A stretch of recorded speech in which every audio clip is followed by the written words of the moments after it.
Well, alright, it is time for honey harvest number 2. And I was not expecting this at all, but I've got 10 frame mediums, I've got a 5 frame deep, and I've got a 5 frame medium, and a 5 frame medium with 3 frames. Now one of these 10 frames on the bottom, it probably only has maybe 15 pounds of honey in it, 15-20. It was off a colony that was not a dead out, but it's off a colony that I pulled 30 pounds off of before, so they didn't have as much. But it's a double deep colony, so I went ahead and pulled them down to a double deep and put on another medium for them to start filling out. But most everything up above here is all, yeah, it's all full. So I'm looking at hopefully 300 pounds at least. But we'll see. I mean, if you had 10 frame mediums all full, that'd be 300 pounds right there. So give or take the additional from the other 5 frame mediums and the 5 frame deep. And yeah, we'll see. But I've got my setup here. I've got my new Mann Lake uncapping tank.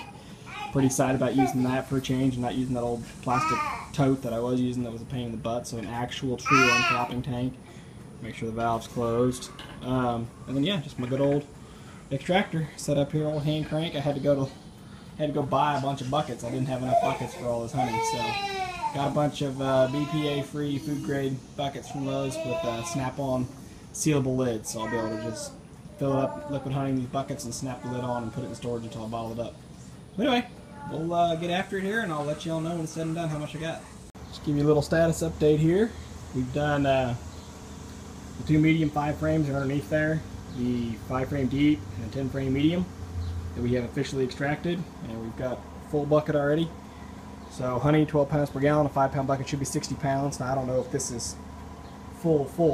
I'll go find the scale and just figure out, but I'll give you all a final number at the end. We'll let the suspense build.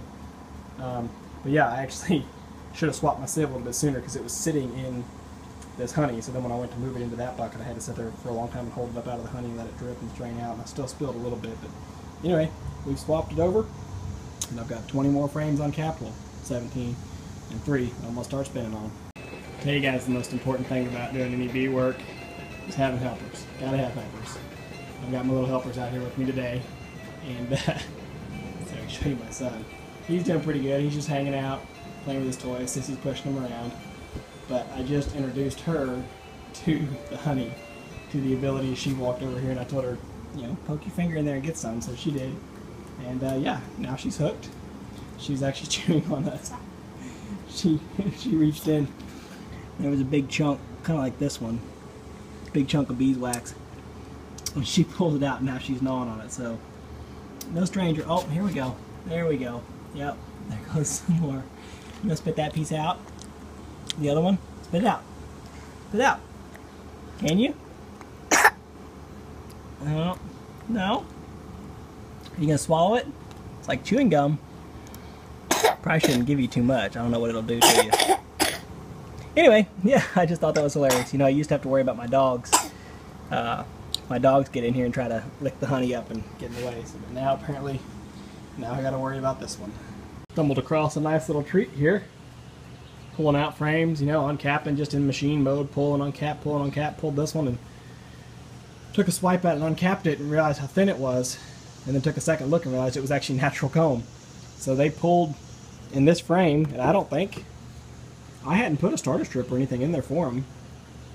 There must have been something that I'd used it for a cutout or something before, because you can see some brown comb on the bottom there, but there was something to give them an ideal of how to fill in the gaps, and they sure did. So anyway, that's a nice little bonus. I got a little chunk, got me some good comb honey out of the deal. I've got a bit more in the house still from a cutout job that I did. So between that and between this, I've got a good little batch of comb honey I'll get jarred up, which is nice because that's always a kind of an odd commodity and people love to have it. So like I said, it's just a nice little bonus I wasn't expecting. We took a little break and had to go run some errands, went to the store and come back to find that. Those are the empty supers, thankfully, the ones I've already stripped out. But a lot of bee activity, not nearly as much as, you know, some other people will show some videos where the super is just black, just covered in bees, but there's still some decent flow going on here, so they don't go super crazy over this, but I actually set the supers out there on purpose because this morning they were bumping up against the screen here because they could smell the honey in on the porch, but now they smell the honey and then they come up here and they think it's the supers instead, so they're not actively trying to get in here and find their way on the porch. But I've got all those done, and I've got some more that are uncapped that I just hadn't had a chance to get to. And I've got 5 supers to go. That bucket is about 2/3 full. I'm actually going to go ahead and swap it out right now so that my strainer doesn't stay dipped in it. So when I move the strainer, it's already dripped out. And then both those buckets are buckets are full. And I've got 3 more. Yeah, I bought a total of 5 plus my honey buckets. So there's 3 more buckets there. Lids for all of them. Those are all they're all the food grade BPA plastic. So I'm actually just going to store this honey in the buckets right now. There's no sense in jarring up this much, so I'm just going to leave it stored in the buckets. But anyway, I'm going to get these little kiddos here. I've got my little helper with me. He's doing good. So I'm going to get these kiddos put to bed, and then I'll be back out here to finish it off tonight. Oh, the honey's flowing now. I've got been filling buckets. I still don't have a final number for you guys, so I'm going to add the suspense, but I just want to show you this. Got my cappings tank set up here on 3 5-gallon buckets, 2 in the front, 1 in the back, and all those buckets are full. This bucket here is about to be full, and that bucket there is full. I'm going to top it off another inch or so, but it's pretty much full. And right now I'm just working on running my stuff from my cappings tank. I'm running through my smaller sieve into my bottling bucket. It's got the gate valve on it, and I'm using it to top off the other ones so they are full, and then snapping the lids on them good and tight for storage. But I'm thinking I might need some more buckets even still. I told myself today, last night I bought 4 buckets. I thought I bought 5, paid for 5, but I only bought 4 buckets, 5 lids. So I told myself today, okay, fine, I'll go back and I'll buy 2 buckets and 1 lid. That way I have a total of 6. And instead I went back and bought 1 bucket and 2 lids. So now I have 5 buckets and 7 lids. Anyway, we're filling up. I'm either have to return 2 lids, or I don't know, I'll probably have to go back and buy some more buckets because this thing's still just chugging on, not really slowing down, which is cool. It's a good thing, but I'll get y'all's final number here just as soon as I can. So I've got everything finally torn down.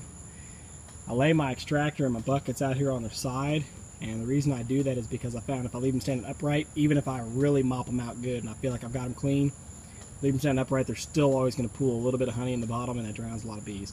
I lay them down on the side, excess honey will run out on the ground, so be it. The ants and the bees will clean it up. Here's the top tub off my uncapping tank. Here's all the cappings that I got. There's a little bit of extra in there from, no, you know what, actually it is all from this. There's a little bit that's from a removal, I mean just a handful. But the rest of it was from when I first started uncapping, and I was telling y'all how I was having an issue because I was trying to stack my frames in the uncapping tank and it was filling up with cappings. So I emptied part of those out into that bucket over there just for temporary holding. And just now I dumped them back into here so the bees can get in and clean them. But this is good and full. I mean, this is, right here would be 3/4 full at that line. So the hump in the middle is 3/4 full. I've got, let me see here. Oh yeah, I mean, there's probably, I don't know how much weight is still on from honey, but there might actually be 10 pounds of wax. I'm really not sure, but we'll see. Because I'm going to get it melted down, and I'll just show y'all what I got. There's the bottom part of my uncapping tank. I just wiped it out, and you can see honey's pooling down inside there. I laid it flat so the honey can run out flat. If I'd have tilted it up to one end, then I'd have honey pool on that end. I'd be drowning bees again. So these little suckers, they'll stack in. They've been waiting. They've been flying around here waiting for it. So hopefully they get that cleaned up tonight and I can get it wiped out and put back in storage. But anyway, I just picked up roaster oven here. I'm going to use this for melting down my beeswax instead of the old turkey fryer, because the turkey fryer is very ineffective. It works to melt it, but gets it too hot, boils it, discolors it, plus you got beeswax over an open flame, which is just not a good idea. So I'll put more videos up about this when I start melting down the beeswax. But right now, that's it. Last of the last, straining out. You still see a little bit of drips coming off the bottom there. I had to set my sieve up on blocks, basically, to get up out of the honey. That bucket is darn near full, which if that bucket were full to the brim, that would be 360 pounds. So I think I'm pretty close to saying 350 early on. But we'll see. I'll get y'all the final numbers here soon. Alright, the numbers are in. I managed to cram just shy of 65 pounds of honey into what should be a 60-pound bucket by filling them brim full. All the buckets are completely full.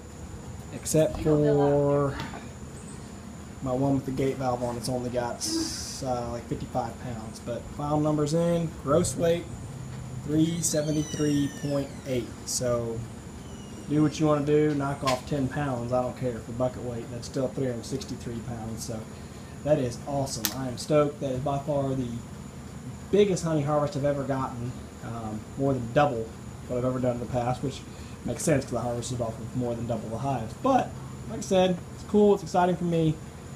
I know I made a 15-minute long video, whatever, getting y'all up to this point, but 373.8, that's awesome. So now comes the challenge. What the heck am I going to do with all this stuff? But I do believe I'm going to turn quite a bit of it into some honey wine, because that is delicious and I've been itching to brew for a long time. So anyway, that puts my yearly total, I think last time I got 100.8, something like that, right out of 100. So yeah, 473. I think that 500 pound target is very, very doable. So that's good. That'll make me feel good. Hope you all liked it. Hope you all aren't drooling on your keyboards. More to come.